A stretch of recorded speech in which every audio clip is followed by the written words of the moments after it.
get the chat up and running. Happy Sunday, everybody. I hope everybody's having an awesome week. Oh, Alex, I'm guessing that... So you didn't ask me about the recording session today. I'm guessing your parents told you? Yeah, they told me you've been a little sick, so... Well, also, I got tested, so... Yeah. So, Okay. So, yeah, I wanted to make sure, like, you didn't try and come over or anything like that, because I didn't want to wreck things for you. Well, I didn't...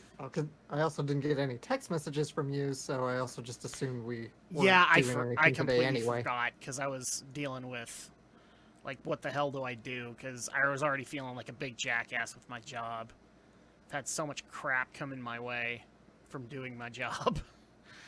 I'm not surprised. I would not be surprised the amount of egg on my face, according to my employer. But hopefully by the end of the holidays, I'll have this rut fixed.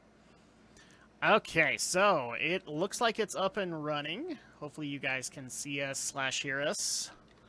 Let me just make sure that everything is working on Restream's end. I'm not missing anybody.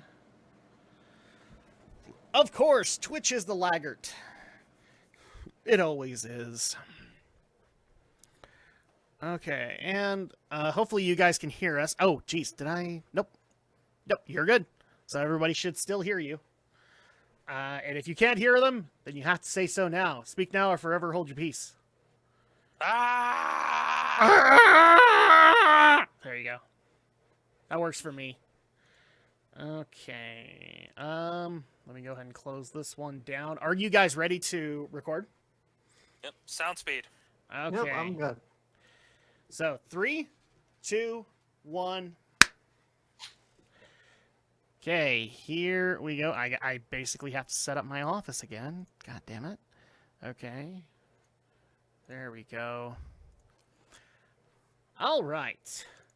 Greetings once again, my friends, and welcome back to Geek News Reviews and Opinions, the podcast where we talk the week's events in Geek for Sunday, December 6th, 2020. It's the end of the year as we know it. It's the end of the year as we know it. And I'm the host, Drac. All right, I am your host, Adam Mickelson, a.k.a. Drac. Yes, we have T-minus 25 days left in the year. How many of us are doing a huge sigh of relief? Well, I would, but it's one of those, well, it's not near the end, but it's still not over yet. Nope. We've got, 25 more days for another curveball. Yeah, exactly. Everybody get your bingo cards ready, because this is where the lightning round can come into effect. Obviously, you guys are hearing the voice of Stephen Romney of Studio Ghost Utah, of From the Shelf, Rhapsody in Cinema, Martial March, Monster Clash. Romney, how the hell are you doing? Well, doing all right, hanging in there as best as I can, at least as well as I can be, considering that I chose probably the worst year to start working at a news station where everything is happening so much. Well, correct me if I'm wrong. You started, what, November last year? Yep. Yeah, so you've technically done a holiday season before, so you at least have some experience. To a point. The difference But then this is 2020. And this is 2020. This was like the last holiday season I did was before COVID, was as big of a threat as it was. Whereas here, especially now that I'm no longer just working as a technician, I'm now also, having to set up interviews, having to make the phone calls, and actually having to, actually do the job of helping to gather said news that people report, which definitely changes perspective on a lot of things. Yep. And also joining us is the Shadow Blazer himself, Alex Short, coming out of the shadows and out of the insanity that is the retail industry in the middle of December. Alex, are you still alive? Do you have a pulse? I do. I'm still alive. I still have a pulse. Do we need to send you more armor? No. Okay. Our crowd, like I said, our crowds are not very crazy at our store. We're busy for sure, but yeah, we're not like crazy. But our crowds are never crazy. There's never like punching or fighting at our stores. Nobody's wrestling somebody for another TV. But yeah, you say okay, that, and then we hear Then we hear about the crazy ladies who get all of the mugs. It's just like, oh. Yeah, except for them, apparently. Thankfully, again, with ceramics, you never get between someone and ceramics. That's just an unwritten rule. Yeah, I'm starting to learn this. I just want to say though, for me, the year it's not going to end till inventory, and already that's probably going to be a pretty bad time this year because we're getting so much freight. I mean, that's kind of expected, but we're still way overloaded. And surprise, or not surprise, I guess, is this year we're pretty much on our own because I think because of COVID, obviously, we're not going to, call other stores to come out and help us like we have done in the past few years. No, we got to do it all ourselves. So. Yep. Yeah. Even I've been told that with the warehouse that I work at, there's actually a warehouse that's like 10, 15 minutes away from us, and we usually work in tandem to get the holidays done. This year, we can't work with anybody. Like Amazon, I don't know if it was edict by Amazon or by companies or whatever, but they basically said, yeah, you're on your own. You've got, if the warehouse has stuff, you have to deliver it. That's just the bottom line. We can't help you out. We can't bring people from the other warehouse to help you in your routes. Everybody's swamped. Everybody has insane routes. Yeah. So I totally get that. And it hasn't even snowed yet, which will make things even worse. But I've already promised that It keeps fake us out, though. Well, yeah, but then I'm the one who's out at 8 o'clock at night, and then it starts to snow. It's like, ah, damn it, because I'm gonna have to drive home in the snow. Yeah, 8 o'clock at night. Imagine being up at 3 in the morning where the plows haven't even come out yet. Yeah, see, I have that kind of experience with my wife because she's the plows aren't out here by 4 or 5 when she has to leave. So at that point, maybe halfway to work, she's got plowed roads, but until then, no, she's got to deal with the insanity. And I've dealt with the insanity as well. I'm not saying that you have it better or I have it better than you or anything like that. I've done that. No, actually, so I've been rammed, or not rammed. I've been rattled to tell this story on the podcast, so I'm just going to go ahead and do it. In case people don't know, yes, I have been tested for COVID. Yes, it's the end of the world as we know it. It's, at least according to some people, I'm going to hear at probably Wednesday if I tested positive or not, and then at that point, woohoo, I get 10 days off because that's just going to be the way that it goes. But what people more want to hear is what the hell happened to you last week?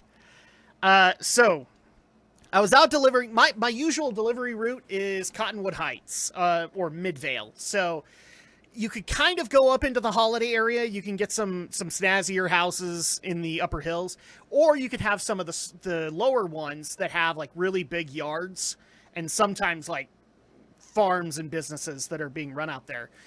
And it just so happens that one of them had a really low gutter, and so they decided to take basically a couple of pieces of plywood, call that a bridge, and put that over it.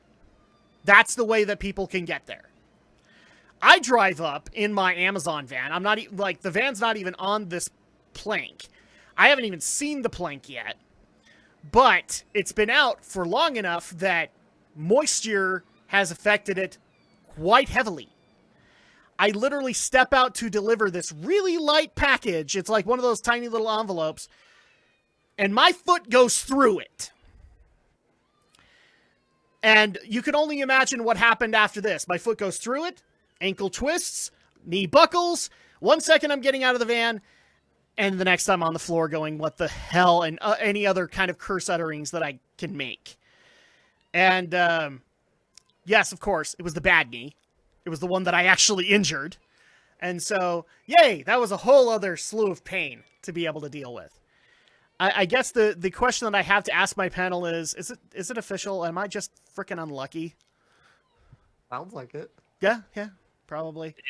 I mean, this is probably what happens when, sacrificed all those gnome goats. That they just are seeking their vengeance from beyond the ether. Well, a couple of them were cute and cuddly Satanists, so I guess I could buy that. But that's the way that it goes. Yeah, those were... I've had nothing but bad luck since I started this job. I want to say within my second week, my daughter gets a UTI, which then I get an infection because I'm taking care of her because of it. Thankfully, not the UTI. Then the knee happened, and now I'm being tested for COVID. So I'm sure my boss loves me. Right. Shit happens. Exactly. And unfortunately, I'm not learning the lesson of Christopher Titus that when shit hits the fan, you step to the side of the fan. Yeah, well, to quote the bard, misery comes not in small spies, but in battalions. Yes. And speaking of the proverbial shit hitting the fan, let's go ahead and get into our top story for the evening. Holy crap, you guys recommended this all over the place when it dropped. Warner Brothers has announced that they are set to release their entire movie lineup, not only to theaters, but to HBO Max. Now, one thing that a lot of people wanted to hear Romney's take on this, and I understand why, because like if you're going to explain the movie business, we kind of need to have Romney here. He helps lend a lot of insight into the inner workings. But there were actually some questions that people have not been able to find. So I was hoping that maybe Romney would be able to enlighten us a little bit on that. According to my wife and a few others, when Mulan hit Disney Plus, there was a premium price that you had to pay to watch it. And nobody could find whether or not you'd have to pay a premium price for any of these HBO Max Warner Brothers movies. I looked everywhere. I could not find it. Yeah, with HBO Max, it's not going to be a premium video on demand.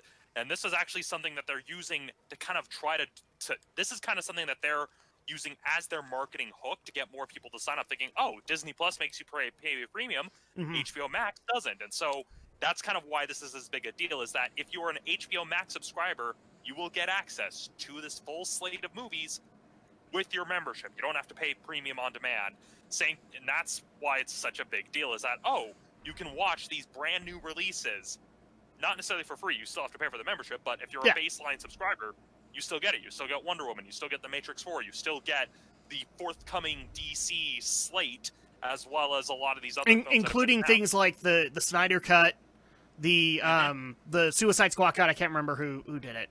David. The Ayer cut hasn't been confirmed, but this does mean that you will be getting the James Gunn, the Suicide Squad. You know, just because they want to make these titles even more confusing to keep track of. And so, yeah. To answer that first question, there is no premium with HBO Max. The films will be released on the platform.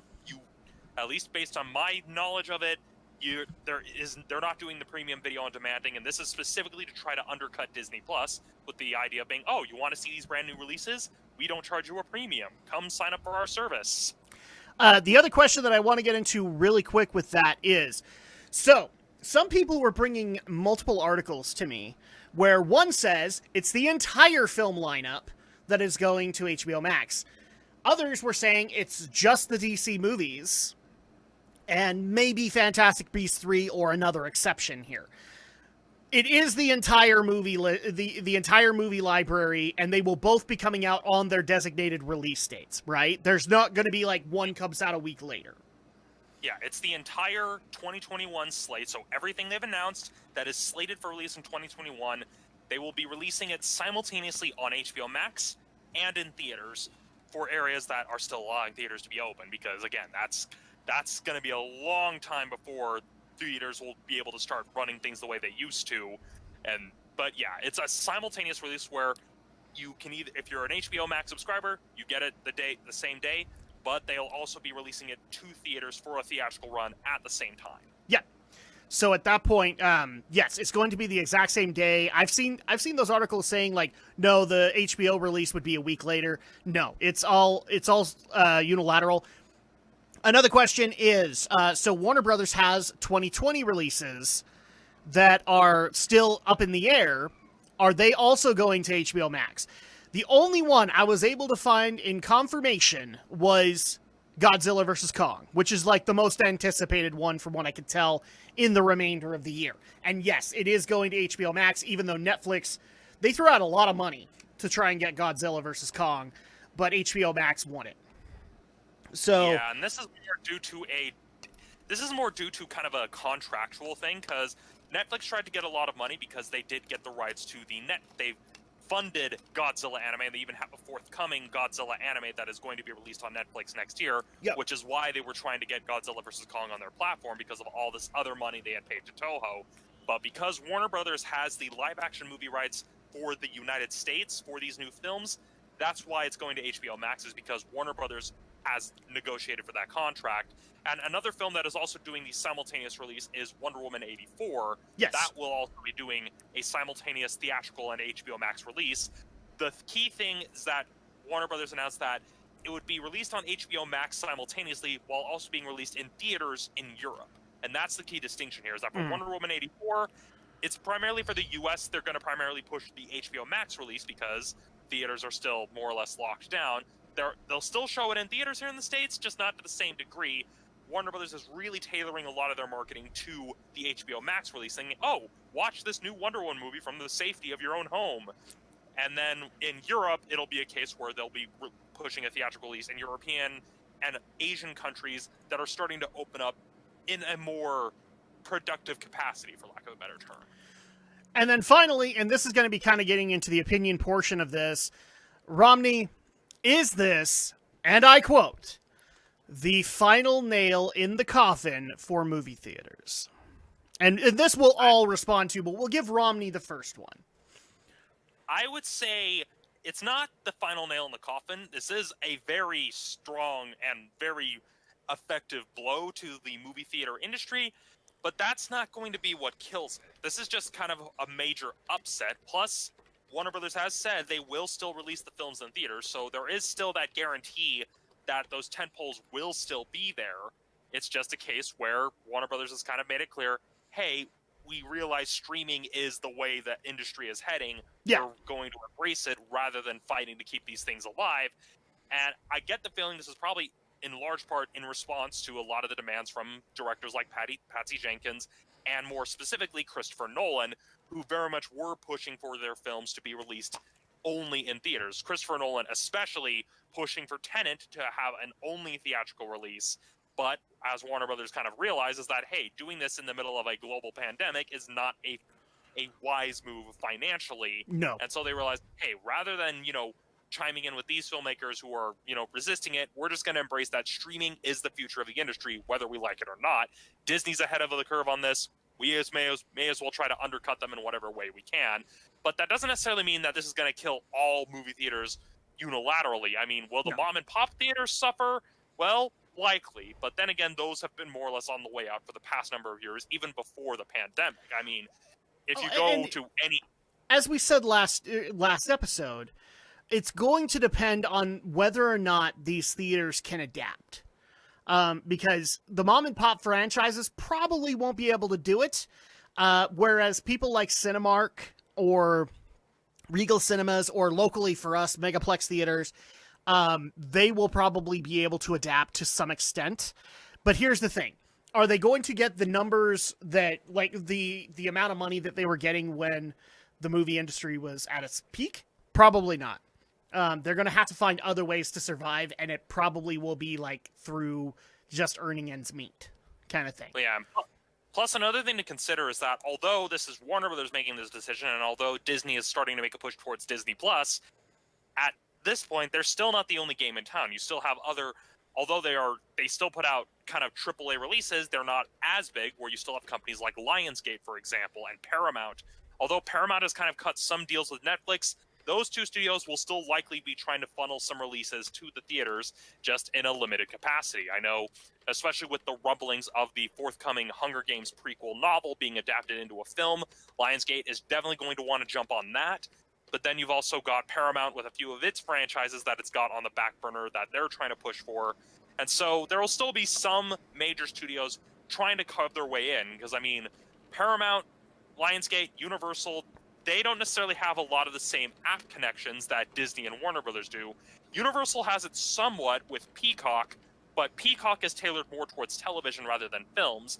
Likewise with the deal that Paramount has cut with Netflix, since Paramount is owned by Viacom, which also owns Nickelodeon, it's more the Nickelodeon stuff that they're cutting a deal with Netflix, but not necessarily some of the other franchises that Paramount produces. Mm-hmm. And with Lionsgate, I get the feeling Lionsgate, especially given a lot of their more recent deals with AllSpark Pictures after the acquisition of the Power Rangers license by Hasbro, that's going to probably dictate a lot of their strategy, where they're not going to necessarily be expecting to make most of their money on the actual ticket sales, but probably more go the route of, oh, we're going to make most of our money back on the merchandising, because that's the way Hasbro has done it for years. That was kind of built into the money-making model of AllSpark Pictures. Granted, they made some really, really boneheaded decisions, case in point, Gem and the holograms, but it's one of those cases where...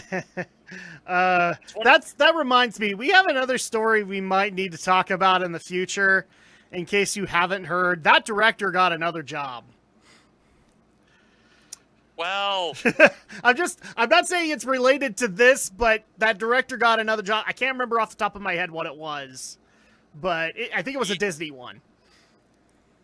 Yeah, but point being, yes, it's upsetting to theaters that Disney and Warner Brothers, arguably the two biggest, are going more the streaming route, but this isn't going to kill movie theaters. What it would take to fully kill movie theaters would be every single major studio basically either A, all being bought by either Disney or Warner Brothers, because let's face it, that's more likely to happen, or all of them would have to all simultaneously agree to no longer release in theaters, which, again, isn't really feasible, because especially Warner Brothers playing it smart, thinking, okay, we do simultaneous release to theaters and HBO Max, that way we still get people paying who may not want to subscribe to HBO Max, but are willing to pay for that movie ticket.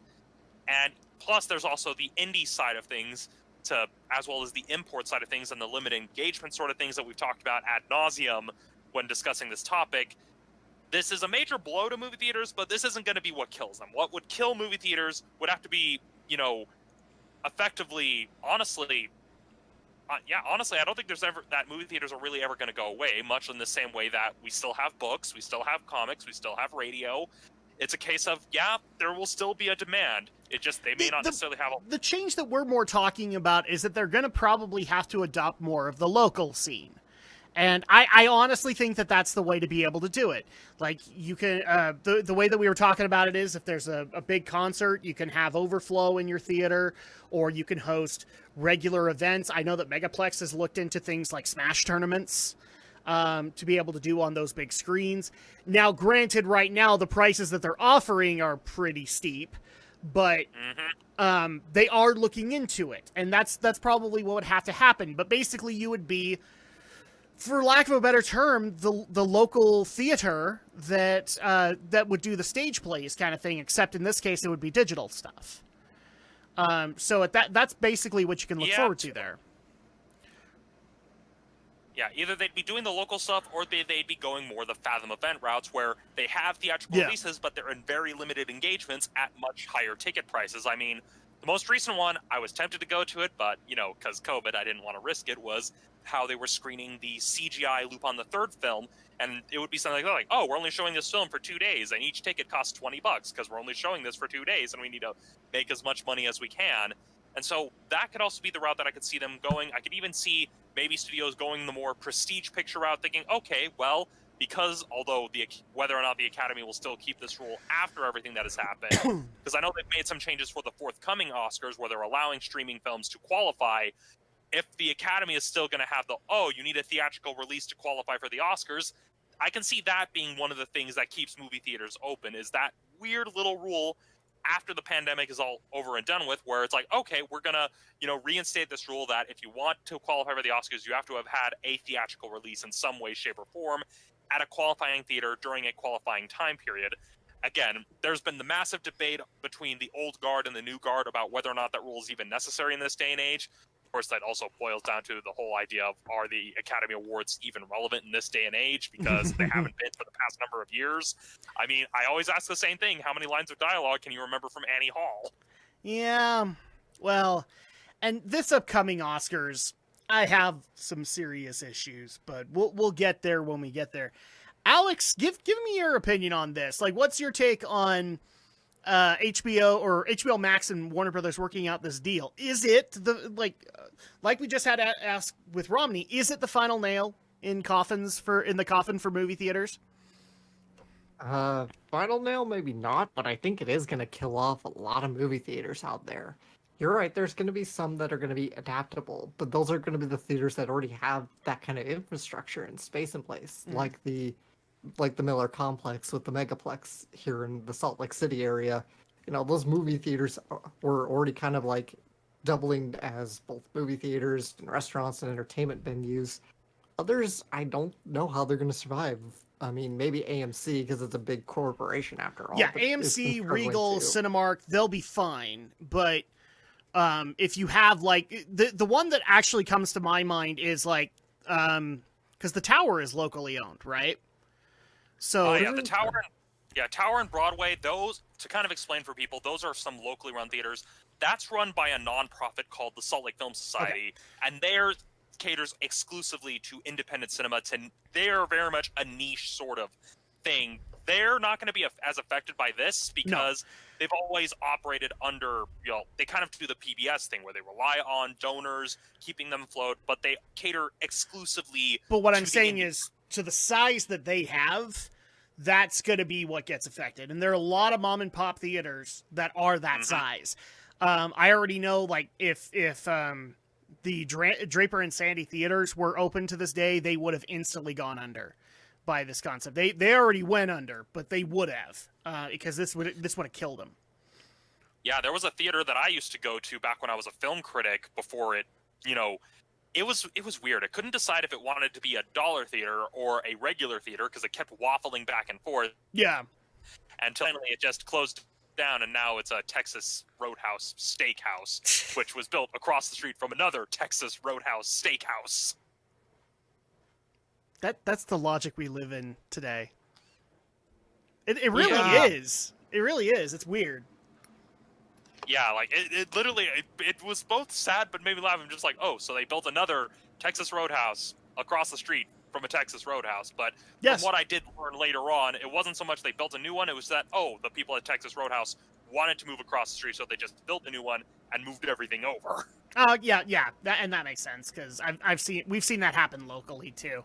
I'm kind of with you guys. I don't think that this is going to be the death knell that I've actually been arguing with my older brother for most of this week about whether or not this is the final breath of movie theaters. I don't think it is. I think that they've been adapting for years to accommodate different kinds of events. Like Romney has brought up with Fathom events and a couple of other organizations that are doing similar things to Fathom. So they've already kind of been adapting. For crying out loud, because of Fathom, we got a lot of anime movie releases here. Specifically, I think Broly was actually brought to us through Fathom, wasn't it? So, does that also include... it was a weird half and half sort of thing. What about Kimetsu no Yaiba? Was that brought through Fathom? The anime movie that's beating Titanic right now. I'm not even sure. Actually, I don't think that's had its U.S. screenings just yet. It hasn't had a U.S. release yet. It hasn't had a U.S. release yet, and that's just because of... Well, I could have sworn that they were going through a company like Fathom to get it here. They probably will. They're going to get screened. Yeah. It's going to screen like early next year, but there haven't been too many details on it yet. Okay. Yeah, and it's been one of the things where Funimation, it's kind of been a difference where sometimes they do it through Fathom, but I know with Broly specifically, Funimation themselves kind of actually did the legwork to actually purchase the theaters to have more showings, where it wasn't entirely through Fathom, where you had like the initial event on the actual main release date, but then in order to allow more people to watch it throughout the week, they actually paid the extra money to have the extended theatrical run at a normal ticket price, and that was through Funimation themselves, not really through Fathom. This is where it gets really complicated with this sort of thing. Yeah. And so at that point, like, I find it very difficult to call this, like, it's going to be a death knell for movie theaters, because I think they already have been building the infrastructure to be able to do stuff like this. And even to some extent, like, when you had MST, before it became MST 3K on Netflix, where they were doing those bigger events, like movie theaters were hosting them.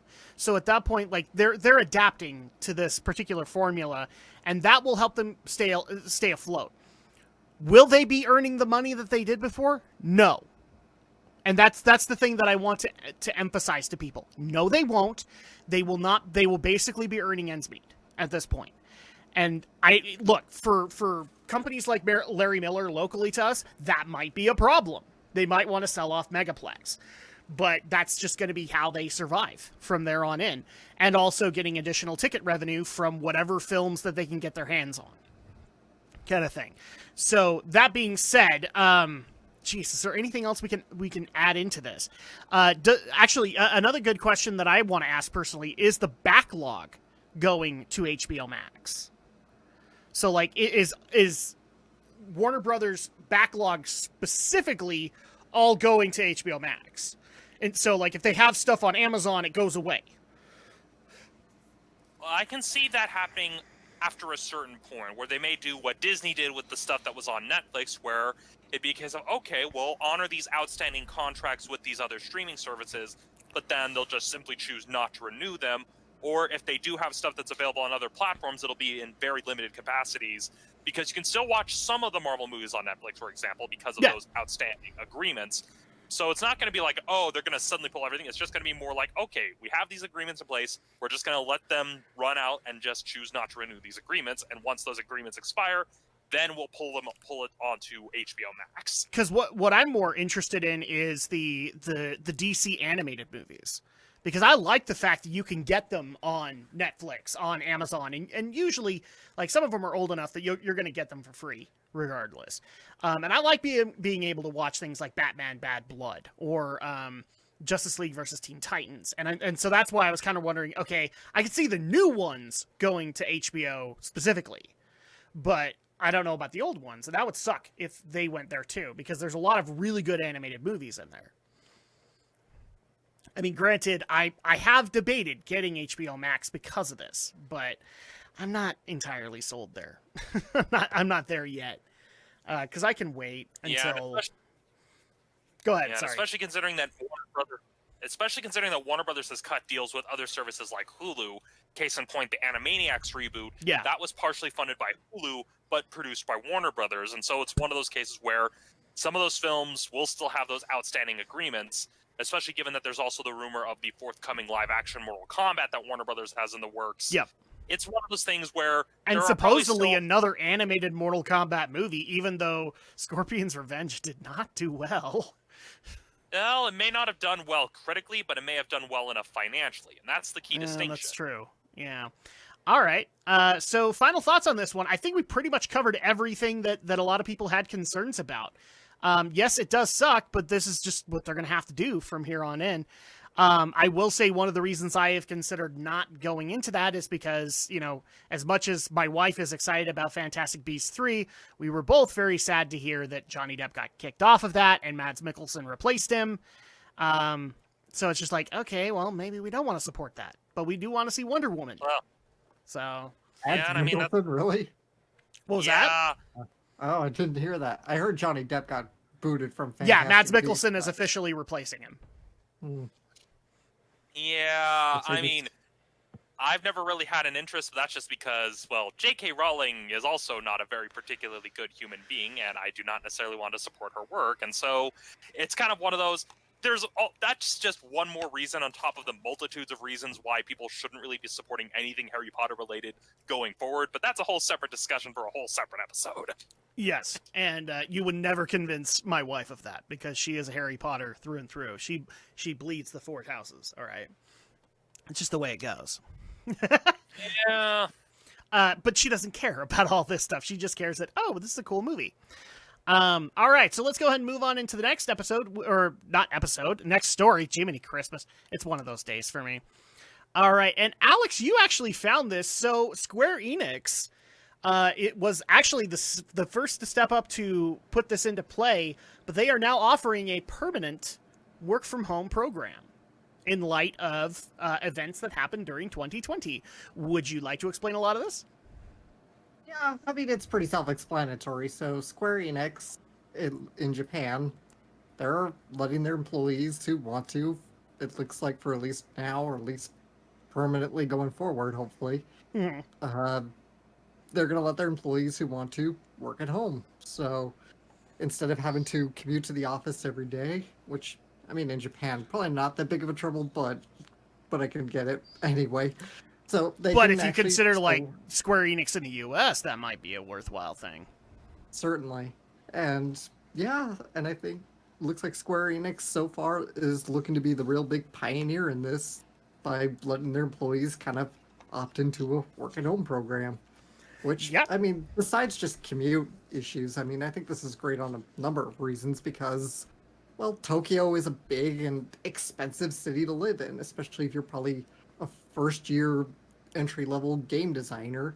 You know, certainly you hear that a lot of these problems in the animation industry. I can imagine it's the same in the gaming industry too. So imagine being able to recruit from all over the country and not having to force your employees to live in the greater Tokyo area, and probably also not having to, or worse, having to commute on a train for 3 or 4 hours every day if you live in a totally different part of Japan, like maybe more southern, like in Kansai, or maybe a little more northern. Yeah.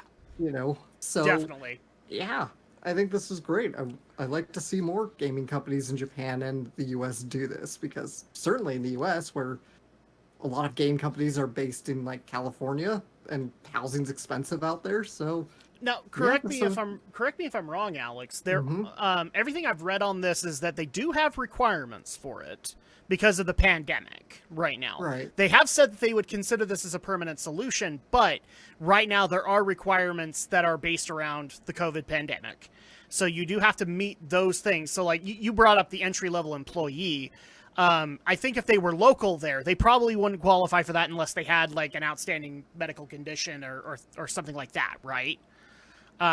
Like if it just so happened that they got hired, they got COVID, then they probably have to be put into this program, but then go back to working in the office. At least that's what I've been able to glean from it, is that there are requirements right now to be able to get it. You can apply without having those requirements, but it's very unlikely you'll get considered. Yeah, and I'm looking through the press release real quick. I didn't recall seeing anything, but that does kind of make some sense. Yeah. Obviously, you're working with very sensitive information. Game companies are very secretive about their development, about all this kind of stuff. So I'm sure naturally they kind of naturally want people to be in the office when they can. But either way, I think this is a good start, a good step for a lot of it. One question that we did get from a listener that I kind of want to go over is, we brought this up when the pandemic began, is like, how big is security an issue here? And we did say around that time, because I had to go double check in our archive, but we did say like there are security safeguards in place that could work being able to do a work from home status. And I know that a lot of those companies, a lot of the AAA game publishers, as well as a lot of major companies, have now incorporated things like that. Say like servers that are secure to them, and they can be able to share stuff without having it getting leaked, kind of thing. You know, like that stuff is getting put in place. In fact, I believe Square Enix, one of the reasons that they're considering this is that they actually acquired a server company that would be able to house a lot of their confidential stuff. So, yay! You know, like that, at that point, the security leak issue is kind of solved. Sorry, game journalists. It's just the way it goes. But that was one of the big complaints here. Is this enough? I'll go to Romney here really quick. Is that enough to solve it? Like, now can we actually consider a more permanent solution of working from home given the security issues? Well, it's hard to say, because there's always going to be a new issue that nobody really accounted for that comes down the pike, especially as technology evolves, as security technology evolves. Yep. It's very much a case where there's always people out there looking for some sort of exploits, trying to find information on whatever, a video game company, or even, I mean, that's not even factoring in stuff like corporate espionage. There's always going to be issues like that. There's never going to be really any way to fully be free of those risks, whether you're working from home or working in the office. That's just something that's always going to be present. Yeah. While there are ways to make it so that way it's easier for people to work from home, especially in circumstances like these, it's a case where, yeah, this is just one way the industry is, that industry is going to have to adapt. But there's not going to be it's kind of a case of there's still going to be points of concern. There are still going to be issues that will need to be worked out. And it really, in the case of the games industry, it will really depend on the nature of what the employee will actually be working on as they're working from home. Because I mean, it's one thing to have an artist working from home, or a layout designer, or a scenario writer working from home. But if you got someone who, say, is in accounts payable, or who does a lot of the bookkeeping for payroll, stuff like that, doing from home may not necessarily be as feasible, because that's where you're dealing with people's paychecks, and if somebody hacks into something like that, that can do some real damage. No, but in the case of like artists, you can do it, because at that point they probably will be able to have a little bit more creativity at home. Well, I don't know. That's a 50-50 thing. I know of artists that have been able to do it better in an office environment. Yeah, it really depends on the artist and depends on what specifically they're working on. If there's someone who is, say, designing a character model or a background painter, it's kind of one of those things. It'll really depend on the artist and what specifically they're working on and how important it is to keep it under wraps. If it's if it's a game that's maybe a little further along, that they're just putting the finishing touches on certain designs for, that could be a case of, okay, we don't need to be as strict with security because this game is already ready to go and already been announced and everything's already in place. But if it's something that they're still developing, that they haven't announced yet, that they're still trying to see if it's even feasible, there it's where it can be a bit more tricky. But again, with stuff like artists, layout people who are kind of to take care of certain things that aren't as contingent on game engines as others, it's hard to say. Well, and what's interesting about this is, so the other part that I want to add to this, we're talking about Square Enix, right? They are technically leading the charge, because I've been able to find, it's not necessarily rumor, it's about to be announced, but other AAA companies are going to institute programs like this. Specifically, you're going to hear, I think they said in the next week or two, you're going to hear companies like Ubisoft doing it. Because they have the infrastructure to be able to do it. But one other thing that I like is that with these other companies announcing it, we're having other interesting ideas on how to maintain security. Specifically, I can't remember what European developer it was, but their employees, specifically their art asset employees, the game creators, were required to have, I don't know what they were called, but they're basically like personal servers that are all secure by the company, and be able to have those assets stored there, so that, because here's the thing, here's one thing that you can't just permanently work from home. Eventually, when it comes to some of those creative positions, you eventually are going to have to do some kind of a public meeting where assets are shown. And then at that point, like, they can start making final decisions and do all that. And a lot of these companies have said they will still try to do these as online as they can, but they will have to have those physical meetings somewhere down the line. And so what you basically do is you store all the art assets on that server, and then you bring it with you and show it when you get there, kind of thing. And a lot of the European developers have been able to do this. I've seen a lot of US developers now kind of considering that, and even like some of the veterans of Japan are now considering being able to have those personal assets, if for no other reason than to have their own personal archive of projects that they've done, so that they don't have to, buy a bunch of storage space to be able to store a lot of that stuff. So I like that, because of the announcement of this and the fact that other companies are willing to take it on, we're also looking into the issues that a lot of people might have. It's like security. How is that going to be affected? How are you going to have the art assets delivered? How are you going to be able to do things like E3? We're now thinking those through. And just like, I can't remember which one of you guys brought it up, but now you're not limited to just the greater Tokyo area. Now you can have people working from across the globe for you. And I know a lot of game companies that would love to be able to hire this Japanese artist or this French artist, and they can't do it because they can't fly the guy out. Well, now you can hire him as long as he has this stuff. So that's one of the things that makes this very interesting, is like, this is what the pandemic has actually allowed the game industry to kind of evolve into, at least for me. Final thoughts on this one, though. Anything else we want to add here?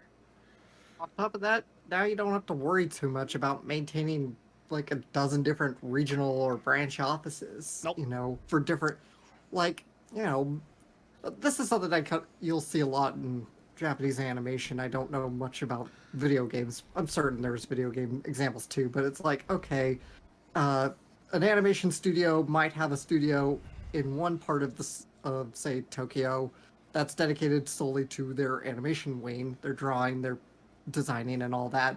And they might have another studio down the street somewhere or another part of the city, maybe even another city entirely that's dedicated to the coloring, the painting, the finishing, and all that. So yep. Now by giving more options to work at home, you're not going to have to worry about maintaining so much office space, and that's less rent companies are going to have to pay out, less leases, less mortgages, or anything like that. I mean, Sony of America, I think, just barely leased a bigger office, but that's just because they want to have more branches here. But you're right. Like, say, Sega of America, if they wanted to basically move everything back to Japan, they could shrink that down to basically being a PR firm, roughly, or a localization and PR kind of division, and then at that point, that's all it is. And that's a pretty small staff at that point. And so it's a lot more justifiable than the big branches that we've had in the past. Because that's a lot of manpower that you don't have to hire anymore. Yeah. So less manpower and less retail, less office space that you're having to occupy. Especially if you want to make like a budget title, then you can just, you can have people kind of work in smaller areas and not have to worry about, getting a whole office or something. Yep. Romney, final thoughts on this one? Honestly, it's kind of one of those cases of, yeah, I mean, good on Square Enix for actually, considering this and putting this into motion, because this is kind of where things are going to be headed, at least for the next 8 months or so, as vaccines are distributed and as we try to kind of adapt to the stuff. Many people might think, oh, once we hit 2021, everything will go back to normal. No, we still got to deal with the after effects of 2020 for a while. And so it's a case, at least Square has kind of acknowledged, hey, this is going to be a thing for a while. So let's give these workers who are probably already stressed out with everything going on, let's throw them a bit of a bone and make it so that way it's one less thing they have to worry about. Exactly. This is also an amazing thing, at least for me in this regard, of like how many outstanding modders out there who would love to be able to work with insert company here, but they can't because they're halfway across the country. Well, now they can. And now they can get those offers. And now, like companies like Bethesda can make sure that they get the best of the best, even if the best of the best is out in the middle of Ohio. It doesn't matter. Like, because eventually, yeah, you're going to have those big meetings where you fly them out, but that's okay. You could cut those down to quarterly, and that way it's not too much of an expense on the company as it has been in the past. So I'm excited for what this era kind of allows for gaming as well as for indie gaming. I'd love to see a lot of indie game developers start utilizing stuff like this to be able to save on whatever money they can on the projects that they have. So let's go ahead and move on into the next story that we have, which is a bit of a shocker and caught our audience by surprise, and not only us as well. People might remember a while back, we actually talked about the possibility of a Metal Gear Solid movie, but it went dark. Especially, I believe, around the time we were talking about it was around the time Kojima and Konami were having a falling out. So at that point, a lot of people were like, okay, this is probably not happening anymore. But no, it is happening. It is official. And in fact, we have now cast the main protagonist. And it's actually not a bad casting. So reportedly, Oscar Isaac is being offered the ability to play Solid Snake. For those who don't know who Oscar Isaac is, he is Poe Dameron, right? In Star Wars? Yeah, he played Poe Dameron in the sequel trilogy for Star Wars. He was Apocalypse in X-Men Apocalypse. He was also the voice of Gomez Addams in the newest Addams Family film, which I don't know why people are giving it bad reviews. I thought it was actually pretty decent. The guy's got range, is my point. He's also done like lesser known stuff like Ex Machina. You're talking the CG animated one, right? Yeah. Yeah, he was the great CG as Gomez. Animated film. Yeah, he was great as Gomez. He was also in Ex Machina, where he played the villain. The dude's got range. Yeah, he does. And in all honesty, like me and you were talking about this before the podcast even began. Like, Snake is kind of a hard person to cast, but if anybody was going to fit that body frame, that face, it probably is Oscar. Apparently Oscar even lobbied for it, because there's clips of an interview he gave when they were promoting Kong Skull Island, where he even said like, "Hey, yeah, I'm lobbying to get involved with Metal Gear," because apparently he's also a fan of the franchise. So it's one of those things where, given his range, I can see it, because many people may think, I mean, when you really look at it, Snake, although he has a unique look, he doesn't have like a set facial structure that people immediately think of when they think of the character of Snake. And so it's not like having someone like Oscar Isaac is going to be too far away from how Snake would look, because, well, makeup is a thing. Well, and on top of that, he's got the build to be able to do that sneak suit. Like, yeah, sure, you're going to have to do the Hollywood thing of, like, eating nothing but eggs to man yourself out, like, to muscle out.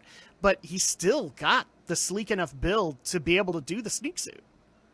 Yeah, plus it also is another thing that we've also kind of have to consider, is that Snake as a character himself is a walking movie reference. I mean, when you look at the earlier Metal Gear games, where on the cover of the MSX version, they literally drew a still of Kyle Reese from the Terminator, and then in some of the in-game art for Metal Gear 2, he looks like Mel Gibson. But if you want to take things even further, the reason the character is called Snake is because it's a reference to Kurt Russell's character, Snake Plissken, from Escape from New York. Yeah. And so it's one of those cases where later. They reference multiple times. Like, I mean, it's referenced in Metal Gear Solid 2. The plot itself is kind of a reference to Escape from New York. Point being, Snake is a character that has undergone many changes. I mean, lest we forget the whole Kiefer Sutherland situation. And so it's one of those things where there's not exactly a set look for Snake per se. What it's really going to come down to is if Oscar Isaac can really channel the mannerisms of Snake that we're used to, which again, you kind of go back into kind of being somewhere between Kurt Russell and David Hayter.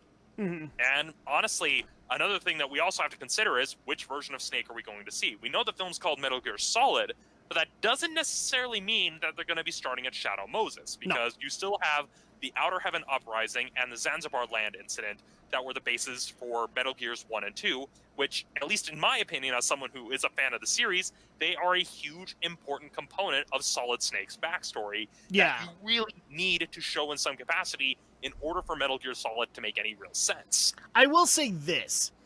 There is one place where I would really like for them not to do, and that is to do the chronological way to do this, which is putting Oscar Isaac in the form of Big Boss. I don't want that. Let's see how he does as Solid Snake first, and then at that point, but I agree with you. You can do Outer Heaven, because at this point, it doesn't really matter on what year. I mean, by the time that the original Metal Gear was happening, what was it based in? 2004? More or less. It was like 2004-ish, but they kind of gave the implication, at least in terms of what Kojima was drawing inspiration from. They very much were kind of going for more kind of a South America sort of area where Outer Heaven was set up, especially when you consider the events of Peace Walker, where Outer Heaven is heavily implied to have been set up in a South American territory, because they were drawing very heavily on the Iran-Contra stuff going on, which is why Phantom Pain is set in the Middle East for the most part, except for that one section where you're in a part of Africa, but that's a whole... And so you don't have to worry about tethering it to any specific conflict or any specific area if you're going to focus on Zanzibar Land and Outer Heaven, because Outer Heaven's implied to be in South America. Zanzibar Land, which you can tell by the name, is meant to be in parts of Africa. Both regions that, to this day, are still involved in very, very real military conflict. So it wouldn't be that much of a stretch to establish, oh, well, here's this military outpost set up by this famous mercenary. Not only that, but like, given the stuff that's being advertised as like, you know, history changing, game changing elements, they, you know, the reason Kojima did that was because it was, you know, the 80s and 90s. So at that point, you know, he needed to do something that sounded futuristic. Well, now it doesn't really matter on the year. You could still do stuff like that and just base it 10 years from now. And then at that point, okay, we could still do it in Galsburg, or we could still do it in Zanzibar Land, and it still works. That's why in a lot of cases I like it, because there was such futuristic elements in Metal Gear that, you know, it doesn't necessarily need to be in 2004. You could easily base it in 2024. Well, yeah, and at the same time, making an area look like 2004 is not as hard as people might realize. No. I mean, one, you can use CGI and matte painting to age down some of the buildings. and 2, and honestly, if they go this route, I think it probably would be more beneficial if they went this route, tying it to an area like 2004, considering that most people nowadays grew up with, the post 9/11 era with the war on terror, that actually would be a very prime era you could set a Metal Gear story in, because that's what Metal Gear Solid 2 did, because it was a case of, oh, hey, here's this very real thing that happened in between Metal Gear Solid 1 and Metal Gear Solid 2, so let's kind of acknowledge that this is what's going on. And so, again, not too far of a stretch, and it wouldn't a lot of people don't know that, but they, what was it? The Statue of Liberty was supposed to get destroyed or something like that, but they had to change it because of 9/11. Was it the Statue of Liberty, or was it the actual World Trade Center that they were going to destroy? I don't remember the specifics of it. I just know that because of what had happened in the wake of 9/11, Kojima worked in some of the stuff going on regarding digital surveillance and stuff like that. Yeah. Because, again, that was what came up with the Patriot Act. And so, again, setting a Metal Gear story during that time, I mean, when you look at the way things line up with the Outer Heaven Uprising all the way up until the final battle with Liquid Ocelot at the end of Solid Snake's story, it wouldn't be that much of a stretch. We have the technology as filmmakers to make things look like the early 2000s. It's actually not that much of a stretch. So much so you run the risk of, being too overt about it, of, oh, here's this random song that was popular during this 2000s era, which, no, if you're doing it, just no. Yeah. But it's kind of one of those things where it's doable.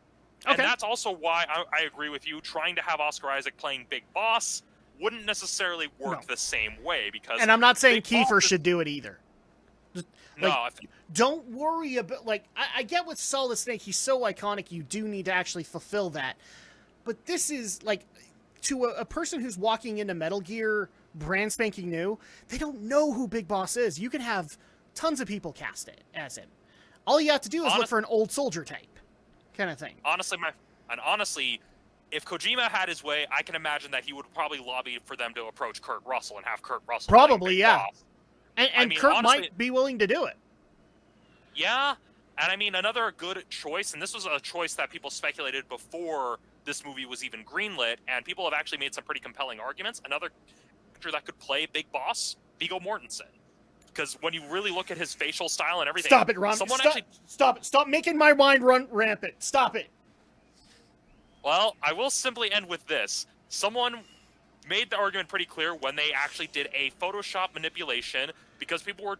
This was around the time Metal Gear Solid 2 was in vogue, and so people were thinking, who would play who in a Metal Gear Solid 2 movie? And so someone actually Photoshopped and made Viggo Mortensen look like Solidus. And so it's a case where, with how similar he looks... It's so good.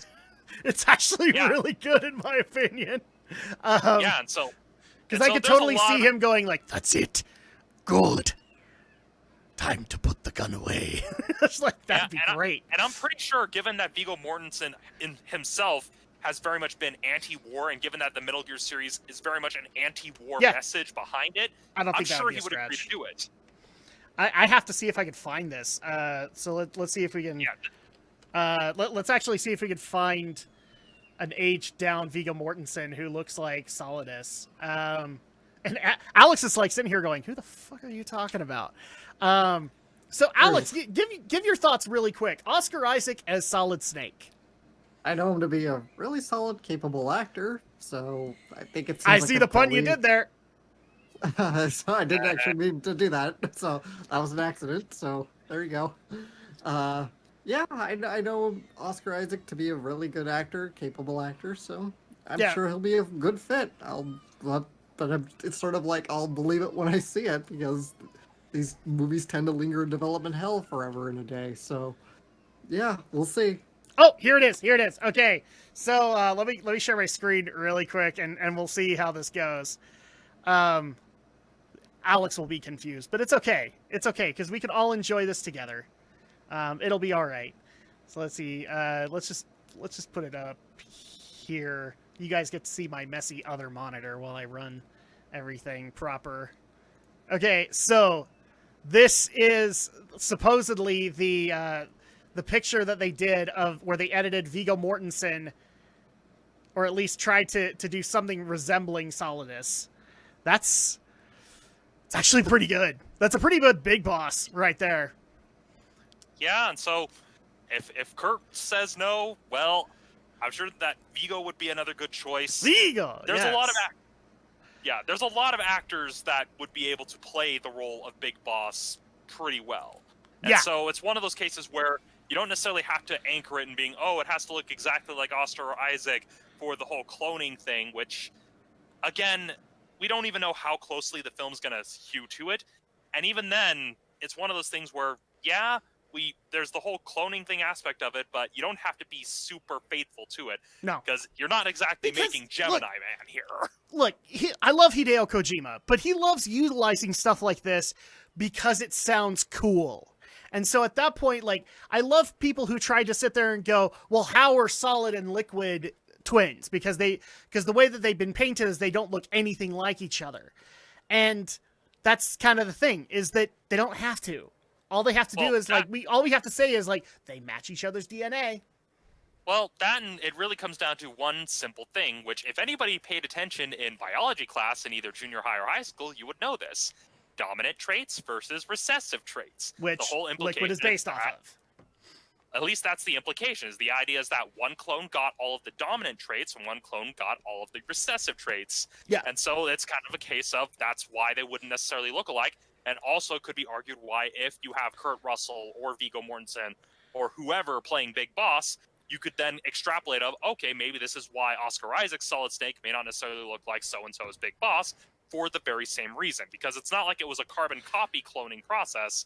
It actually, in fact, the Les Enfants Terribles project had a lot of extra stuff to it, and I'm probably but we don't losing even Alex need to worry here, about that because Les Enfants Terribles was not even brought in until the actual Metal Gear Solid. So if you wanted to do the first two games, you don't even have to talk about that. You don't even have to worry about that.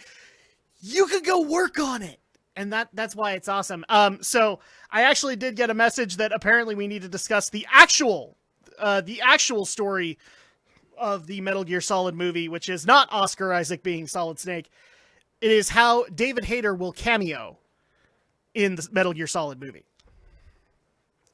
I want him to be the soldier that takes a crap.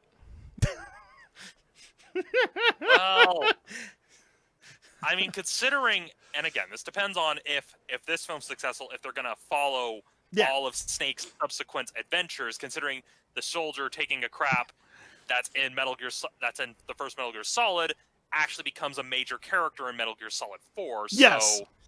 So, and I don't know if I want him to play that specific one, but I'm just saying, like, pick a random soldier and give that to David Hayter. And, like, have Oscar just kick the crap out of him. And then at that point, it's like, I'm sure some people will be upset by that. It's like, oh no, the movie version kicked the crap out of the video game version. David would have no problem doing that. Because he knows he's not, like, everybody that's approached him on this point, he knows he's not the focus. Because he can't be Snake. So at that point, it's just like, okay, we'll make fun of the games, and we'll bring him in, and we don't care. And he's much more likely a cameo than Kiefer is. I know a lot of people were like, you ought to bring Kiefer in. Kiefer's not going to come in and play some random soldier. Yeah, Kiefer is a bit more expensive to hire than David Hayter, sadly. And if all you offer him is just a side role, he's more than likely to turn you down. Yeah, especially considering when you look at the interviews Kiefer gave regarding the character of Snake, you could kind of tell he was out of his element. He was just like, oh yeah, I know this character is very important, but you could tell he's just like, I have no idea what these people are asking me. I am just doing this because they approached me. Yeah, which was disappointing, but oh well. That's why I'm saying, like, I think it's much more likely to be able to bring in the voice actors who have that affiliation with these characters and bring them in. Like, another one that me and my brother actually bounced around was is the guy who played the Colonel, because he's actually done TV. Actually have him come in and be like the Secretary of Defense. Like that one random guy in the Pentagon briefing, and then we just hear his voice is like, the Colonel's there! And it's like, yeah, you could totally get away with that, because that's the kind of role he's played on TV. Yeah. So at that point, he's fine. As for the nature of the cameos, it really will depend on, like I said, whether they're going straight to Shadow Moses or starting with the Outer Heaven Uprising. That'll determine what cameos are viable, because again, with the way that those games open, with the way those missions specifically start for Snake, that'll kind of determine where you can have those liberties. Because, I mean, like, many people think, oh, you've got the Colonel and you got Snake, but then you've also got other voice actors that people would probably want to either see or hear, like Jennifer Hale, who played Meryl, or Christopher Randolph, who played Otacon. It's one of those things where, it's and some of them aren't going to want to come on camera. Yeah, and it's also another case where they just may not be able to just because of scheduling, because, well, they are actively working on stuff, so it could just be a case. I know with David Hayter, he's been going more towards directing as of late, and so it could be a case where he'd probably be open to it, but it would just depend on whether or not he'd be able to, because that's a sad reality with things like cameos, is that you're at the mercy of whether or not you can make things align. I mean, using Power Rangers as an example, I remember that when they were trying to do Forever Red and they wanted to bring back the actor for Rocky for a certain scene, the schedule didn't line up and he was literally in the middle of moving, and so he didn't get a lot of the phone calls that they were making in order to try to set that up, and that's just kind of how it is that, cameos, I mean, it's great to speculate and it's great to look out for them, but, well, a film's not going to hinge itself entirely on cameos. I mean, we're well past the whole around the world in 80 days producer concept of, let's cram in as many celebrity cameos in my films as possible in order to increase the marquee value, which that was a way a business was done back then, but that doesn't really work that way now. All right. So final thoughts on this one. I think we pretty much hit the nail on the head here. It's an interesting casting. I look forward to seeing what he looks like in the sneak suit. But right now, and I also appreciate, because I didn't know that he was a fan. I appreciate that he's a fan, and that sounds great to me, because then at that point he's going to truly appreciate the role. But it's probably going to be a while before we hear anything. Yeah, I mean, in addition to Oscar Isaac being a fan, the director of the film himself, I can't remember his name, but he was the director of Kong something Island. Volt Roberts. Yeah, but he's also been making it a requirement that anybody who's been working on Metal Gear Solid has had to have played the original game. Like, he actually makes them play through the original game before they're brought on. So we know it's in the hands of someone who cares enough. There's that little bit of caution. He may be very passionate, but let's hope he's not too close to it. Otherwise, we could run into an Amit Bhaumick scenario. Or a Duncan Hunter. Or not Duncan Hunter. Warcraft director situation. I want to say Duncan Hunter, but that's not right. Anyway. Was it Jones? Duncan Jones, I think is what it was. So let's go ahead and move on into the next story, which is something that we cover every year. The Game Awards 2020. The nominees have been announced. They got announced a while ago. And it just so happens that the Game Awards are this upcoming Thursday. So at that point, I figured it was a good idea for us to go through them. And I could already tell you, as somebody who watched the results of the Golden Joystick Awards, I have some serious problems with how this year's going to go, because I can guarantee you I know one of the big winners. So let's go ahead and talk about the nominations that are the big ones. Game of the Year, we have Animal Crossing New Horizons, which I do think has a competitive edge. It has been a consistent thing that's been played. Doom Eternal, I think that one is also a solid contender, especially with the Ancient Gods DLC. Final Fantasy VII Remake, another solid contender. Ghost of Tsushima, Hades. This is, I think, the second time we have seen an indie game in the Game of the Year category. The last time was Celeste. And The Last of Us Part 2. The Last of Us Part 2, I think, walked away with 9 nominations in the Video Game Awards. And given how the Golden Joystick Awards handled things, I think in all honesty, you're going to see, because Games Journalist hates gamers, that Last of Us Part 2 is going to walk away with a lot of these. But let's get into our analysis of who we think should win. I'm guaranteeing you Last of Us Part 2 will win it for them. But in my eyes, honestly, it doesn't deserve it. Because when it's contending with Ghost of Tsushima, Doom Eternal, and Hades... See, I wouldn't even put 7 Remake in there, but the other 3 games that I mentioned, they're all wonderful. They're all amazingly done. It put a lot of effort into Doom Eternal. Sucker Punch put a lot of passion into Ghost of Tsushima. Hades is an amazing game. All are solid contenders. They won't win because games journalists want Last of Us Part 2 to win because screw the gamers who hated it. I think personally either of those three would be solid contenders for Game of the Year and deserve it. But I can guarantee, like, that's kind of my double pick here, is I know where they're going. They're going the giant circle jerk route, and that's going to be Last of Us Part 2. Alex, Romney, who do you think should win this? Because some of these games you guys have also played. Yeah, it's hard to say. I mean, I'm with you. It probably is going to go with Last of Us Part 2 because, again, awards shows, it's less about quality and more who has the resources to lobby the judges more effectively. It's very much the video game awards, much like the Oscars. The studios are probably going to be heavily lobbying, and, well, Naughty Dog and, by extension, Sony is probably going to be pushing harder. But at the same time, though, given that Ghost of Tsushima is a first-party title, I would say more especially since The Last of Us Part 2's director just got promoted to co-president of Naughty Dog. Yeah, and so it's probably going to be more likely Naughty Dog actively lobbying, whereas Sony is probably going to hedge their bets and lobby for both Ghost of Tsushima and The Last of Us Part 2, since those are both first-party titles for Sony. As for what is likely to win Game of the Year, I mean, there's like, in terms of what I would want to win, just out of the sheer oddity of it and just the fact that it would perfectly summarize the year, I would give it to Animal Crossing. Because it's a case of, hey, this year was, crappy enough, and this was one of the few games that helped keep us all sane. And you wouldn't be wrong with that. A lot of people that I know that are playing it, I think Alex included, have gained enjoyment from Animal Crossing New Horizons. I'm not one of them. I gained enjoyment from 4 out of these games. Like, I liked Hades, I like Ghost of Tsushima. I have a love-hate relationship with the Final Fantasy VII Remake. I think that they did some things great and some things were weird. Doom Eternal was actually a lot more fun than I thought it would be. But, yeah, I just don't think it should go to Last of Us Part 2. Last of Us Part 2 is a dumpster fire. Yeah, I mean, they've got to at least work in some sort of Doom Guy Isabelle sort of, like, friendship thing at the awards show. You want to know what I think they should do? Is, I don't know if Isabelle has a voice actress, but you should have, because now that Doom Guy does, Doom Guy has a voice now. You should have the voice actor and actress do a presenting. That would be Isabelle great. Yeah, I don't think Isabelle actually has a voice actress since Animal Crossing does the whole...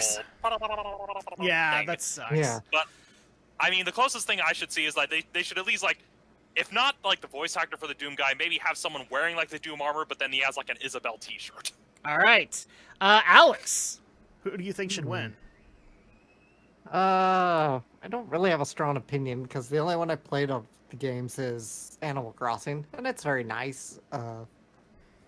I'd say, sure, it's a good contender, but is it better than the other ones? I don't know, because it's the only one I played.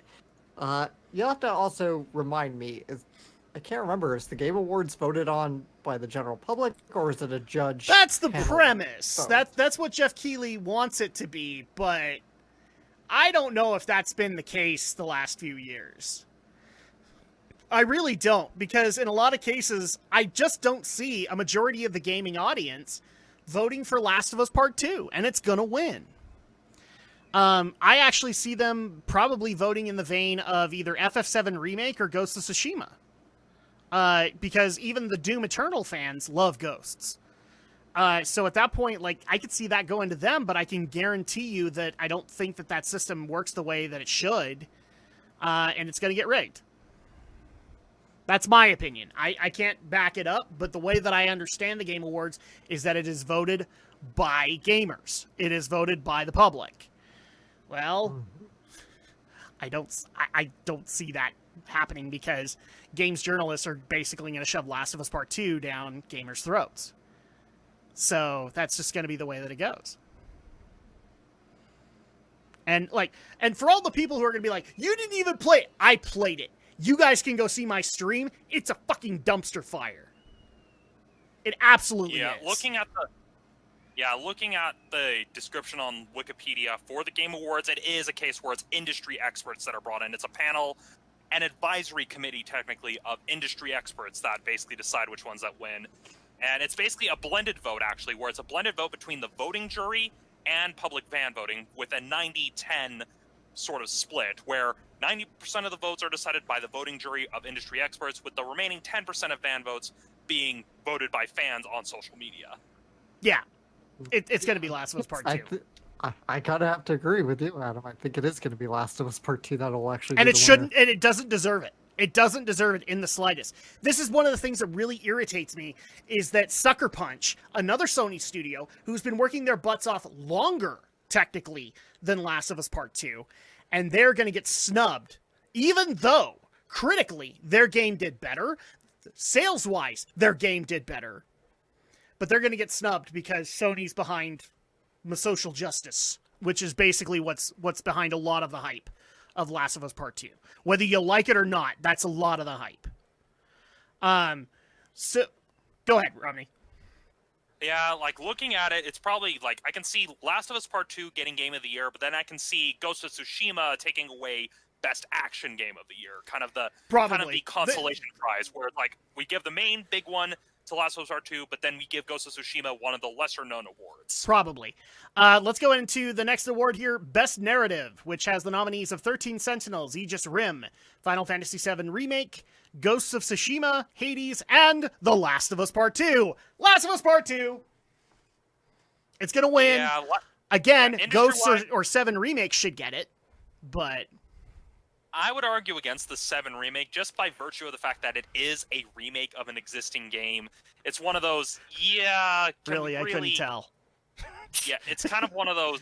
It's kind of one of those cases of, should we really even be considering it? Yes, it does embellish a few elements and work in some elements that have come from the compilation of Final Fantasy VII in the wake of the original's release, but it's still a remake, and it's kind of one of those, is nostalgia blindness going to kind of really guide that sort of thing, barring, See, and to me, like, Ghosts has a really great narrative that's actually based off of historical events. Whereas the narrative of Last of Us Part 2 falls apart within the first hour.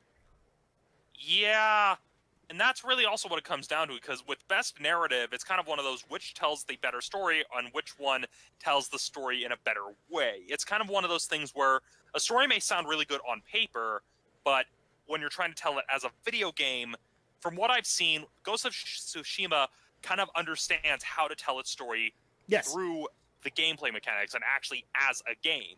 Whereas too many people make video games and then expect to tell their stories the way you tell a story through film, which can work in certain degrees, if you're Hideo Kojima. Sure. But that's not the be-all, end-all. There's a lot of ways to tell a story through gameplay.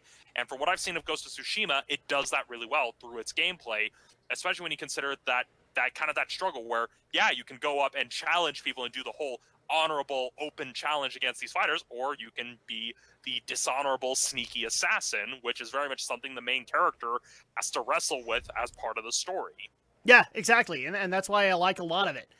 And and Romney has perfectly explained why Ghost of Tsushima should earn this award, not Last of Us Part 2! Best Art Direction, FF7 Remake. Or actually, Alex, did you give your opinion on this one? On Best Narrative? Mixed on opinions on this one. Well, it's sort of like, probably Last of Us is going to be the big winner this year. Just because you're right. It absolutely is, because F gamers. Because it's a critical darling, even if it's not too much of a commercial one. It's not even a critical darling. It was a critical darling amongst those within the know. Because it didn't even do well critically. Because I actually double-checked the ratings of both Ghosts and Last of Us Part 2, and there's still like a 40-point divide between the two of them. And Ghost of Tsushima is like sitting at about, I think it was like 92, 95, something like that. And Last of Us Part 2 is still sitting in the 50s. So, yeah. I'm not so sure. I just looked at the Wikipedia list of the aggregated scores here. Metacritic gets a 93, Destructoid 8.5, Game Informer Perfect 10, Game Revolution. Let's bring it up live. 3.5 out of 5. GameSpot 8 out of 10. Games Radar 5 stars. IGN 10. Push Square 10, US Gamer 4.5, VentureBeat 95 out of 100, VG247 5 stars. So the hell? I know that's a small sample here, right? But and also one that could be edited on the fly. Let me. Yeah, could be. Because surprisingly, the page isn't protected on Wikipedia. You'd think it would be. Nope. And okay, I can't for some reason bring up. So I'm going to Metacritic really quick. I can't bring up Ghost of... Is it Ghost of Tsushima or Ghosts? Ghost, singular. Oh, okay. Maybe that's why I'm not bringing it up. Tsushima. There we go. So currently and I'll put this up so that people know that I'm not screwing the pooch here. So let's just do this screen really fast. So Ghost of Tsushima has an overall Metascore of 83. Its user score is 9.2. And now for Last of Us Part 2. Oh. Sorry, I had to put in the Roman numeral. So Metascore 93, user score 5.7. So it is the critical darling in this regard. And I'm guaranteeing you a lot of the critic reviews are the ones that, yeah, so there's where you see a lot of the hundreds and everything like that. But then we bring in the user reviews, and that's when you start getting a much different story. And I would agree with those. It's a dumpster fire. It really is. I don't know why it would get anything, honestly, because it disappoints even Last of Us fans. But that being said, let's go ahead and move on into the next award here, because it's going to be more of the same. Best Art Direction, Final Fantasy VII Remake, Ghost of Tsushima, Hades, Ori and the Will of the Wisps, Last of Us Part 2. This one, honestly, I'm gonna be selfish and say it needs to go to Ori. Ori's design was amazing this year. Yeah, but I would also argue that Hades probably has a pretty good chance of getting it. And you'd be right, too. Like, Hades was also pretty damn good. I actually saw a lot of people basically saying that if Diablo 2 were made in this day and age, it probably would look like Hades. So I kind of agree with you on that. Alex, any thoughts on any of these? No thoughts from me. It's kind of a toss-up, because I don't know why I can't see why The Last of Us Part 2 has an art direction nomination. It just seems like, Urban Decay. It's like, it doesn't seem that creative to me compared to its competitors here. Especially since it's Urban Decay of one city. Yeah, it's like, it's not that like creative. Its previous game had Decay of like 4 to 5 cities. This is one, just Seattle. Yeah, just compared to its competitors here, I'm just like, why is that one there? It doesn't make any sense. I can't answer that because I'm horribly biased. It's because my answer would be because game journalists love it. But that's me. So, best score in music: Doom Eternal, Final Fantasy VII Remake, Hades, Ori and the Will of the Wisps, and Last of Us Part 2. And this one's tough. I want Doom Eternal to take it, but it won't. And it's simply because of the current issues going on between Mick Gordon and Bethesda. So I don't think that one's going to be up for anything because I don't think it's getting advertised. FF7 Remake is good. I'm not saying that the tracks are bad, but in fact, in some cases, the tracks are not as good as the original. So I don't know if I'm backing there. Plus, it's also the same case of, well, it is a remake, meaning it's going to be reusing tracks from the original, even if they do put a new spin on it. And that's kind of why I'm just like, there really should be some sort of a clause that kind of puts remakes in a separate category. I mean, I get the whole idea of, oh, well, they should be on the same level. But at the same time, I don't know. It's one of those, I mean, I can get it. But again, is it going to have a chance due to nostalgia blindness or due to the actual merits of the game? Yeah, and it's I can't even, like, I remember hearing some of the tracks of Hades, and it's good. Ori and the Will of the Wisp has some good music, too. I don't know. Like, I have to be honest here. The standouts here are Doom Eternal to me. And it's just not going to win because it's not getting advertised. Because Bethesda doesn't want to give any kind of credence to Mick Gordon right now. So, yeah, I don't know. I'm going with Doom Eternal. Alex, who do you think should win? opinion. No opinion? Okay. Yeah. So best audio design: Doom Eternal, Half-Life Alyx, Ghost of Tsushima, Resident Evil 3, The Last of Us Part 2. This one's a bit tougher. I mean, especially between something like Half-Life Alyx, which is designed for a virtual reality 3D sound sort of experience, but you've also got Resident Evil 3, which, granted, it's piggybacking on a lot of this work that was done for Resident Evil 2, which also relied heavily on sound. I'm going to say, like, I like Doom Eternal's audio design, but if I were to compare it to, say, the atmosphere that was trying to be set in Resident Evil 3 or in Ghost of Tsushima, it does kind of pale in comparison. It's a different kind of way to be able to set that up, but a lot of what Doom Eternal tries to do is because of demons. So at that point, it's just, I don't know if it stands up to any of these. You are kind of right about Half-Life Alyx, because it is set up for a specific kind of audience, which is the ones that are going to play it on VR. All I know is Last of Us Part 2 should not take it. Because I am so sick and tired of proximity hearing in fucking gaming. And Last of Us Part 2 was the straw that broke the camel's back. I'm so sick of it. Please, from here on in, game companies, put a toggle on that I can turn it off, because I don't like it. It doesn't work properly, in my opinion. And Last of Us Part 2 is a perfect example of why it doesn't work. Alex, your take. It's nice to see Resident Evil 3 get a pity nomination somewhere. It is kind of a pity nomination, isn't it? Yeah. Well, I liked it. I think it gets I think it's good, but look, the one thing that I knew walking into the 3 remake is that it was going to be just as short as the original, and so at that point I was probably going to go against it. But no, I actually will say that 3 remake is a lot better, in my opinion, than the original 3. They thought out a lot of the problems of 3 and they fixed them. Yeah, I had fun with it. Yeah, I mean, I enjoyed it.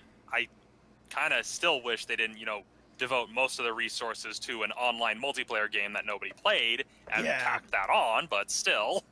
Well, which one was the bigger thud? That or Marvel's Avengers? Hi-yo!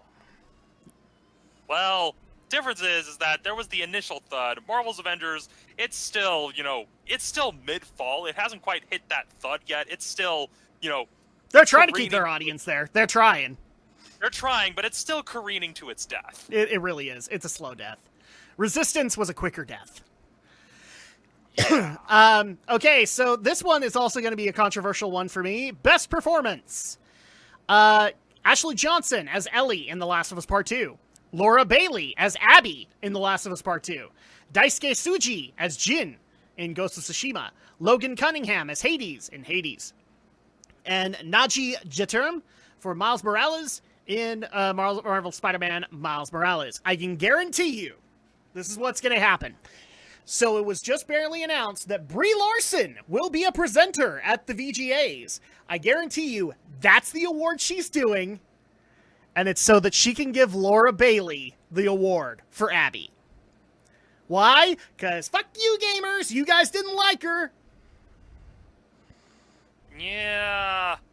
I mean, that is the likely thing, but I can also see there being a strong push for Miles Morales as well. I could see that too as a positive thing, but like I said, a lot of my feelings on the VGAs this year is F you gamers, because I cannot understand why this game got 9 nominations. And Ghost of Tsushima has a lot of them, and that's great. But I mean, for crying out loud, we didn't put the Doom guy in there. A lot of people love the Doom guy voice. He didn't get in there at all. And you put 2 actors from Last of Us Part 2 in there. Again, this goes back to the case in point of Naughty Dog probably doing a bunch of lobbying. It's the same thing we see in the film industry of, film executives and film studios heavily lobbying. But this isn't the only year we've seen it. This is one of those things I think you and I have talked about, Romney, of like things that need to get fixed in the VGAs. Do not, at least in concept of performance here, do not have multiple actors from one game. Okay? And one of the ways that we talked about this is best voice actor and best mocap actor. All right? And granted, a lot of people are going to get mad at me because the perfect example here was last year with Death Stranding, because you had the girl who played Fragile, and then you also had Mads Mikkelsen in there. Yeah, Lea Seydoux is the actress. Lea Seydoux. But it's still frustrating to see, at this point, I'd just rather have the VGAs just have best male performance and best female performance. Or alternately, you can do what the Oscars do, where you have best actor and best supporting actor, where it's like, okay, best main character and then best supporting character performance. That would probably be the best way to sidestep that. Granted, you run into the issues like with The Last of Us Part 2 of, oh, well, you technically play as Ellie and as Abby, and so they're technically both main characters, but still, that would probably be a better way to approach it, as doing best actor and then best supporting actor, sort of kind of a similar denomination. Sorry, 1 second. What? Oh, are you doing your thing? Yeah. Okay. I thought you were doing it. No, I am. Sorry, guys. All right. My daughter's mad that she doesn't get to see me. But yeah, so sorry, we had real life kind of intervene. It's almost like it's a podcast or something. But yeah, it just kind of irritates me when I see two characters up for the same game when you could have had somebody from another game get some highlight here. Especially in the case of, I get why Miles Morales is in there, but a lot of people like the fact that Doom Guy got a voice, and it wasn't bad. I can already think of a couple of other games that were really good performances. For crying out loud, FF7 Remake, they brought in a whole new cast, and people love the new cast, but they didn't highlight any of them. So yeah, but again, I'm gonna keep saying this. I still have the reluctance of, well, it is a remake. I'm not really sure if it should be, put on the same metric. Yeah. But yeah, I mean, again, you've made it pretty clear, you've been at least eager to remind us of the fact that it's probably going to go to The Last of Us Part 2. I hate to be that biased, but I played that game, and it's a dumpster fire. Like, there are plot points, Romney, I'm thoroughly convinced would give you migraines. Because they didn't do it to us, they did it to our audience while we played live. So at that point, like, if I were to show you some of these things, even you would see why this game is kind of a waste of time. Yeah, I mean, I have a copy of the original. It's just, I'm just not a big fan of, like, these post-apocalyptic, grim, dark sort of games because, well, I don't play games to feel depressed by the time I'm done. It's kind of one of those, it's not really on my radar, and I could probably, like, throw out 3 different problems that I've had with zombie films and their messed up plot points, and I'm sure at least one of the examples I would give would probably be one of the things that comes up in The Last of Us Part 2, because that's a problem with when you're trying to establish a franchise in the zombie genre. There's only so much you can really do. I mean, this is why Walking Dead works better as a series rather than as a standalone film. Yeah. Just so for the sake of time, let's go ahead and move through the last couple of bits of nominations. In fact, I'm actually kind of worried we won't be able to get to the discussion today, but that's okay. We'll figure it out. Best Indie Game: Carrion, Fall Guys, Ultimate Knockout, Hades, Spelunky 2, and Spiritfarer. This one I can guarantee is going to Hades. Yeah. It's either that or this is going to be the pity award that goes to Fall Guys. Because, in fact, one of the things that's surprising to me on this is Best Indie Game didn't include Among Us. Yeah, but that's because they gave it Best Mobile Game as a nomination. Yeah, I guess so. And the other reason is also because Among Us actually technically had been out for a number of years before it became as popular as it did. So it technically doesn't qualify as for Best Indie Game per se, because the game had been released for quite a while, but it wasn't until a bunch of streamers and YouTubers started playing it that it then picked up a bunch of steam. So it kind of missed that window. But that's probably why they gave it to Best Mobile Game, because I'm guessing because of the fervor, they then made a mobile port. Yeah, pretty much. And yeah, I would actually guarantee that Best Mobile, out of the ones that are competing against it, Among Us is going to win. Yeah, I mean, because there's just too much love for it. Well, it's not just that, but it's just, I mean, Call of Duty Mobile, Genshin Impact, like, all the other games that are in the category, it's like, yeah, they're basically the usual shovelware that usually ends up in mobile games. I mean, I know there's fans of Genshin Impact, I've seen the memes, I've seen the jokes, but that ain't winning any awards, no matter how hard you try. No, dude, like, Among Us is so marketed right now. Yeah, and it's word of mouth marketing, the best kind of marketing that the people who make the game don't have to pay for. I mean, the best example that I have is like one of my nieces is not really into game. Like she has one game she plays and that's it. But she is totally into Among Us merchandise. The only time I've seen her this hyped about merchandise and things like that, I kid you not, was Five Nights at Freddy's. That was the last time she cared about additional stuff, and now she's into Among Us stuff. So that's how I know that it's scoring well. Mm-hmm. So the next one I think that we're all going to care about is Best Action Game, which is Doom Eternal, Hades, Half-Life Alyx, Nioh 2, and Streets of Rage 4. So Ghost wasn't even put in there. Well, Ghost is in action-adventure. Action-adventure, yeah. Yeah, so for Best Action Game... I have one argument here that I want to make to you, Romney. Streets of Rage 4 has a lot of love from this year. What do we actually think its chances are against something like Doom Eternal? Honestly, pretty minimal, because Streets of Rage caters to a very specific niche, whereas Doom Eternal is the more mainstream hit. But then it's kind of the same reason why Hades is probably... Like, a lot of the other ones, like, out of all of them, Doom Eternal has the most mainstream appeal. Nioh is very much, it's weeby Dark Souls, because Team Ninja wanted to beat From Software to the punch with their own take on Dark Souls. And Half-Life Alyx, again, it's designed for VR, which isn't as readily available to most people. And Hades, much like Streets of Rage 4, caters to the specific niche of people who like dungeon crawlers. Streets of Rage 4 caters to the niche of people who like 2D beat-em-ups. So out of all of them, it's going to go to Doom Eternal because it has the most mainstream appeal. Yeah, and also probably the most mainstream knowledge at this point. Like, people are probably more likely to know about Doom Eternal than they are Streets of Rage 4 at this point. Alex, what do you think? Like, do you think anybody on this list aside from Doom Eternal has a shot? Probably not, just because it's Doom. Okay.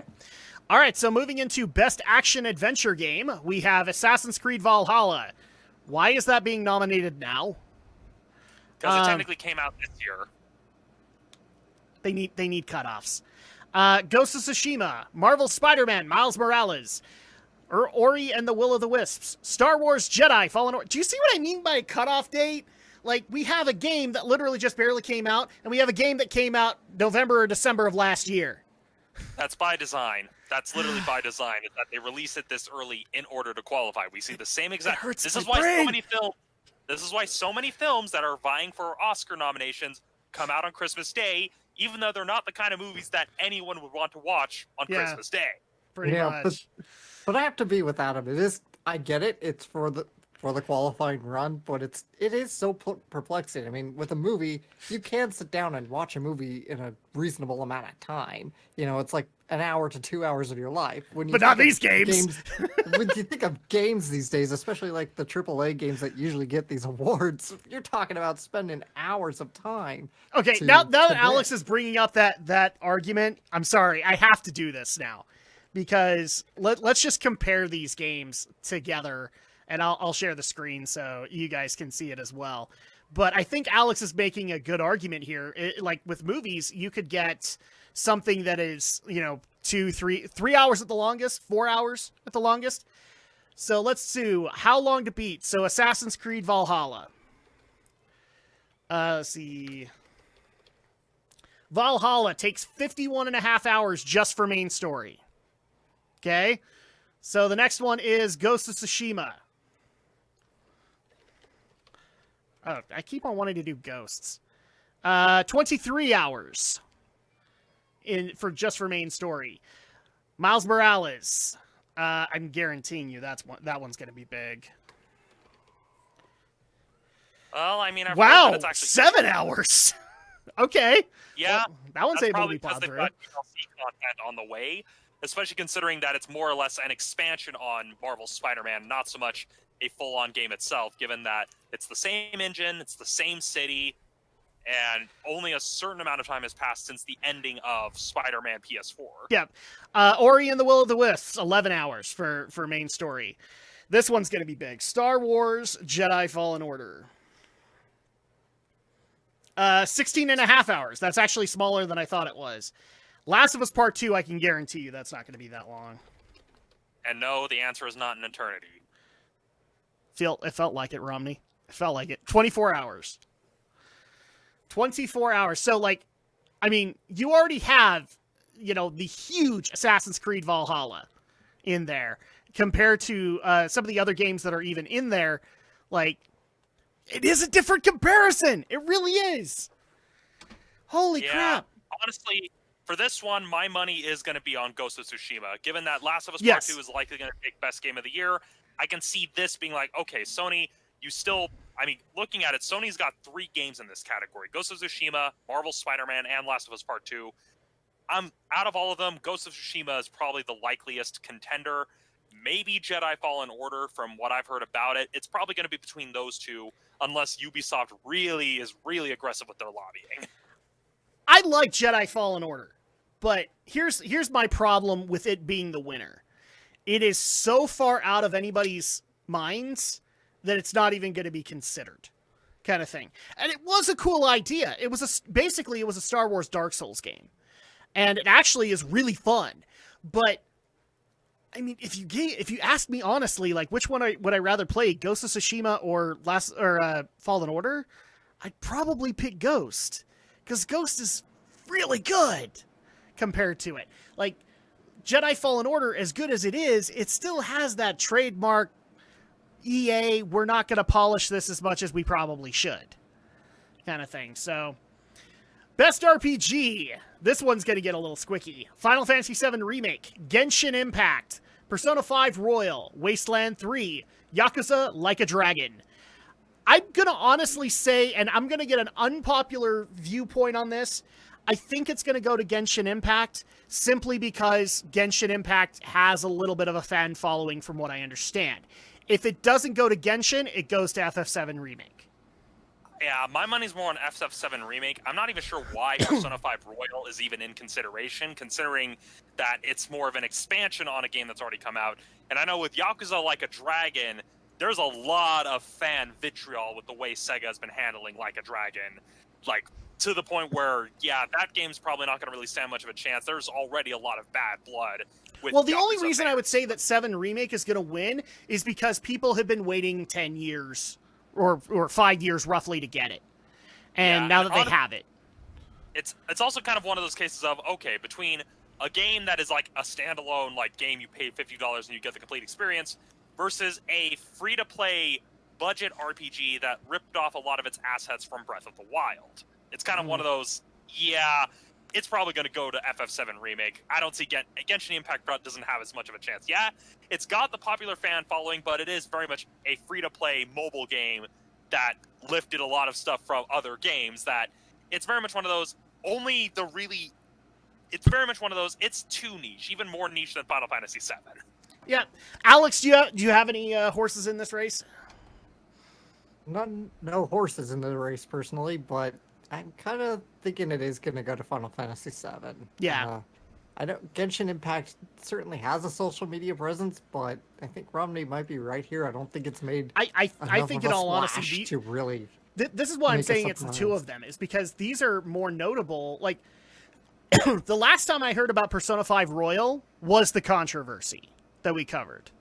I haven't heard anything about it since, and I even have had some trailers advertised to me, and I just oh, okay, that's a thing.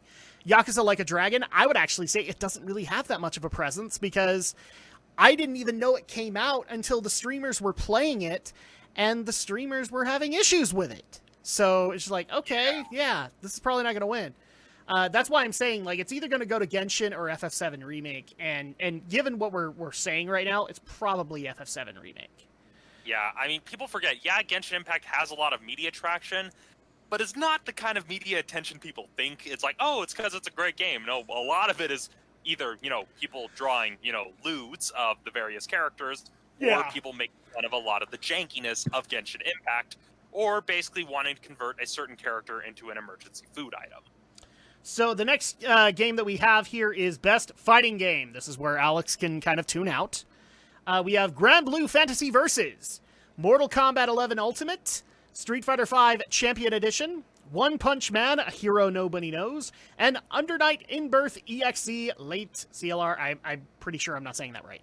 I know this is going to be a tough sell, Romney. It's going to Mortal Kombat 11 because there's no way that Ed is not advertising that. Honestly, I agree with you. Mortal Kombat has had more of a steadier build because let's face it, Street Fighter V people have dropped Street Fighter V. I mean, there are people who still play especially when we found out that 6 was on the way. Well, between 6 being on the way, but also, Arc Sys mopping the floor with Capcom with Dragon Ball FighterZ and with Guilty Gear Strive on the way. Like, Street Fighter is barely hanging on. They're going to really have to find a way to appease the fan base and not screw the pooch like they did with 5. I'm not sure about Guilty Gear. A lot of people that I've been talking to have not had good experience with the Strive beta. But that might be a good thing in Arxis' case. They can learn a lot of lessons and it comes out as a better final product. Yeah, then that's kind of the point of a beta, is that, we get feedback from initial player bases to know what we need to work on. And so, although they've got both Grand Blue and Under Night are both Arxis games, out of all of them, like One Punch Man, only the fans of the series are the ones playing it, and even then, a lot of it is based around the gimmick of, you have to buy time. I'm a fan. I thought it was coming out next year. Yeah, and so, out of all of them, I'm with you. Mortal Kombat 11 honestly stands the strongest chance, mostly because it's had more of a presence. The updates have been a lot more consistent, and I gotta say, seeing some of the Rambo cutscenes and some of the interactions has kind of warmed me up to the game a little bit. And that's mostly because Rambo is the only character who's actually reacting the way any normal person would if they walked into a Mortal Kombat game, where he's just like, what the F is wrong with this place? So, see, my reaction is the opposite, because Rambo, even though I agree with you, he actually is having some genuine reactions, he just doesn't feel like he should be in a Mortal Kombat game. I'm actually in the opposite direction. I love the return of Mileena. She is exactly what she needs to be, and Ed Boon has realized what he needs to do with her. And Rain was amazing too. So at that, I mean, for crying out loud, that have you seen the fatality from Rain? That pays homage to Bohemian Rhapsody? I haven't, but... Yeah, it literally ends with him, and then you also have, like, Reptile, Ermac, and I think the original Smoke in there, all in, like, this Bohemian Rhapsody kind of pose. I love it! So I mean, I can see your point there, but there's no way 11 Ultimate hasn't been advertised to the hilt right now. Well, yeah, it's just got a stronger player base. More people are playing, and more people are streaming Mortal Kombat 11 than they are Street Fighter V. The only ones who care about Street Fighter V are the ones who take part in Capcom's tournament circuit. And even then, again, Capcom really dropped the ball with the launch version of Street Fighter V, and they have never really recovered from it. And so it doesn't stand a chance. And not only that, but I'm sorry, I'm going to have to go ahead and bring this up. It was a really great thing when Champion Edition got announced that we were going to get more characters. Except the characters that you picked, I'm sorry, I agree with a lot of the majority reaction here. Some are interesting, but some of them you could have put in some other more desirable characters. I get that there's a love for Dan Hibiki that I will never understand, but you're saying that you couldn't have given that spot to somebody else? I don't know, like Guy. I'm biased in this one, but I mean, I like the fact that I think it's Akira from Rival Schools. They put her in, so at that point, like, they did consider with a lot of the stuff. But I just look at that character lineup and go, that's kind of a thud, considering that this is as popular as it is. Yeah, and so Capcom hasn't handled Street Fighter very well. Grand Blue and Under Night are both the very niche Arxis titles that only really niche players enjoy, so those are probably out. Just by sheer notes of not, dropping the ball and not being super niche, I'm with you. It's probably going to go to Mortal Kombat 11 Ultimate. All right, and then I think the last one that we're going to cover on this one is the best family game, or as Alex has affectionately called it in the past, the Nintendo Award, because there are just so many Nintendo nominations that go into this one. So here's what we have: Animal Crossing: New Horizons by Nintendo, Crash Bandicoot 4: It's About Time, Fall Guys Ultimate Knockout, Mario Kart Live Home Circuit by Nintendo, Minecraft Dungeons, and Paper Mario: The Origami King by Nintendo. So at that point, this one's kind of hard to call. because I know that the reception for Crash 4 is good, but it's not as good as they thought it was going to be. Minecraft Dungeons didn't get the reception that I think Mojang was hoping that they would get for it. If I were to take a guess here, this would be the charitable award that gets given to Fall Guys. If not them, then Animal Crossing New Horizons. I think Animal Crossing has it in the bag. Same here. That's out of all of them, that's going to be the most likely winner. See, part of me wants to think that maybe they'll step outside of Nintendo, but I mean, you're right. Fall Guys was a good game. It did have some issues, though. Okay, yeah, so Animal Crossing New Horizons, that's more than likely the one. So, unfortunately, we did actually have another discussion here, but maybe what will happen with the other two that we have, given that we don't have much time with the remaining bit of the year, maybe what we'll do is we'll take these last two discussions and we'll move them to next year. And we'll just start fresh with these discussions and actually get into them, considering that in January, we probably won't have a whole lot of stories. So at that point, this is probably going to be something that we can fill in with. Are you both in agreement, or you guys still want to take the time? Because I think it's a little late for Romney. But I'm fine with moving it. Yeah, I'm okay to move it too. I think in a lot of cases we can move those next two discussions to next year and discuss them thoroughly during the doldrums, as it were. And plus, I guarantee you next week we're probably going to be covering the results of the Game Awards, which, if my head hasn't exploded by then, it will explode on that podcast. And so many people will be happy about that. But let's go ahead and wrap things up for the evening. If people want to be able to reach out to us on our opinions of the nominees of the Game Awards, our opinion on HBO Max and Warner Brothers working together, is Ed Boon somehow involved in that whole process, and that's why MK11 Ultimate has Rambo? I don't know. But Stephen Romney, if people want to ask you about that, how do they do that? Well, you can always find me under my handle, Studio Ghost Utah. That is my handle on YouTube, Facebook, and SoundCloud. I try to upload all three when I actually have stuff to upload. It's just my job has been working me to the bone, so I haven't had much time to produce anything to upload.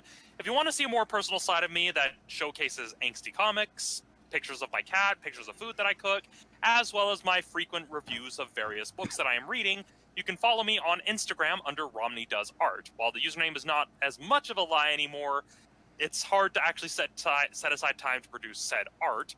And if you want to interact with me directly and send me anything or get my specific opinions on stuff, or to see my certain opinions on certain things that nobody really asked for, you can find me on Twitter at Romney Reviews. And as for this week's recommendation, I'm going to recommend a video that's more of a discussion that I actually found pretty insightful, and this is by the YouTube channel Kenny Lauderdale, who specifically looks at a lot of retro anime and anime titles most people never have really heard of. And this video is specifically titled Identifying Anime and Things That Might Be Anime, which pretty much challenges the idea of what actually makes an anime, what could actually be considered anime, because it's not as clear-cut a distinction as many people might think. And this video actually makes some really strong points that, hey, maybe we need to rethink what we consider to be anime. And so that's this week's Ronnie's recommendation, is the Identifying Anime and Things That Might Be Anime by Kenny Lauderdale. All right, and Alex, the Shadow Blazer, how do people get a hold of you? Oh, there goes another video idea of mine. Oh, shit. Anyway, yeah, I'm on YouTube. Shadow Blizzard 3000 is my channel. I know I haven't been making videos lately. I haven't really been too motivated, but I am going to do 12 days of anime this year, so look forward to that. And I always blast new videos out whenever I make them. On my Twitter, follow me there at AlexJShort. All right, and if you guys want to follow me, the best place to be able to do so is on Twitter at Drac2326. You can ask your questions there, but if you want to see the sillier side of me, as well as my funny dad side, you can also follow me on Instagram at Drac2326, where I'll put up pictures of my kids, funny geek memes that I find, funny fart memes that I find, and can I just say, this election has provided me with plenty of fart memes. If for no other reason, like if you hate this election, I love it simply because we've gotten tons of fart. Have I not shown half of these to you, Alex? Probably not, but I can at least figure one of them out, so just based on recent events. So yeah. Well, did I show you the one of the guy at the poll who had his pants dropped? No. Okay, yeah, I need to show you that one because it's amazing. Like, it's basically one of those memes of like what not to do at the polls, and it's just a guy who dropped his pants in the middle of the booth. It's like, yeah, you probably shouldn't do that there. So yeah, that's where you can follow me there. But really quick before I do the links for the channel and all that, we do have a little bit more business to take care of.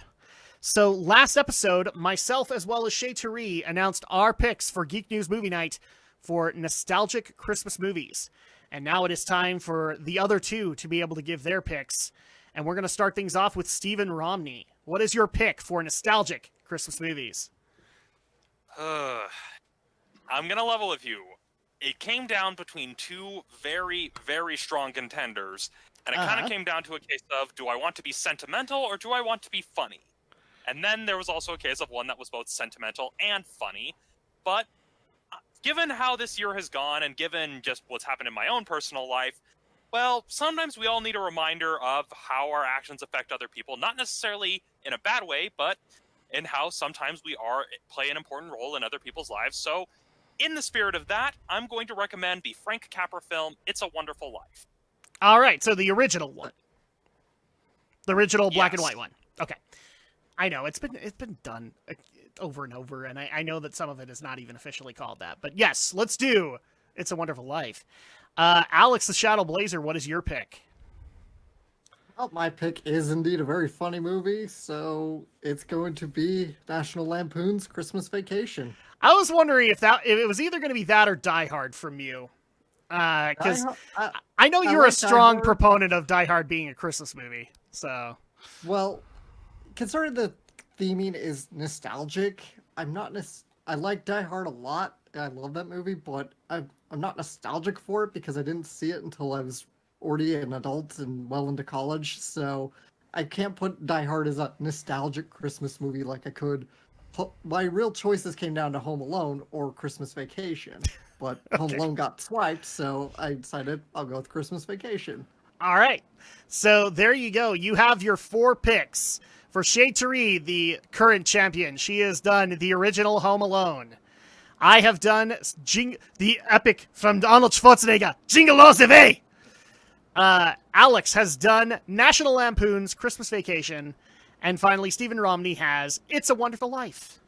So, with that being said, the poll for that will go up very soon, and then we will figure out a day to be able to do Geek News Movie Night. But if you want to be able to support this podcast, because that's what we ask above all else, you guys are watching us live. Awesome. Thank you. We appreciate you guys. You can do so every Sunday at 5 o'clock Eastern Standard Time. Excuse me. Yeah, 5 o'clock Eastern Standard Time. That is when we record live, and you can see the stories that we take on, and then eventually it does make its way to the RSS feed. But we also like when you participate in the live chat when we have a lot of funny things going on. In fact, I know for a fact that one of our people in the chat was basically threatening Alex that if he didn't pick Die Hard, he was going to get harassed endlessly by this guy. So, sorry, dude. You didn't get it. I only expect Discord to become a heck hole for a little while. But that's if he... What isn't it, really? Yeah, this is true. But also, we ask that you guys support the RSS feed, which is geekynro.libsyn.com, where you will get all of the episodes that we do, not just of Geek News reviews and opinions. You will also get the newly revamped Why We Geek podcast, which is being brought into the RSS feed.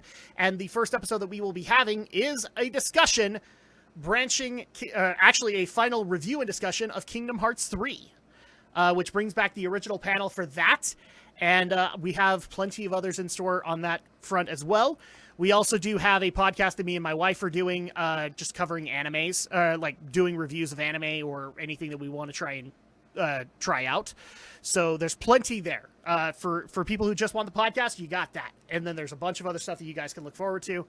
If you guys want to support the podcast on social media, you can do so on Facebook and Twitter under the exact same tagline, Geeky NRO, where you will get the stories that may not make the agenda of that given week, or you can talk about like recent events that maybe you have a stake in, but maybe we don't have it. We're actually going to kind of retool the social media to be able to have a little bit more interaction with you guys. So at that point, we would love to be able to get you guys' opinions on things like Oscar Isaac playing Solid Snake. That might be amazing. Or be able to do things like Neil Druckmann becoming co-president of Naughty Dog Studios. We'll see how you guys feel about that. So you guys can look forward to that very soon. And of course, if you have any questions or stories that you want to submit, you can do so at geekyweek@gmail.com. And that's going to go ahead and do it for us this evening. We thank you guys so much for your continued love and support. We continue to love it, especially during this really weird year. And thankfully, there's only a couple of weeks left. But until next time, for myself, for Romney, and for Alex, we will see you guys next time for even more geek news, reviews, and opinions. Hopefully we don't blow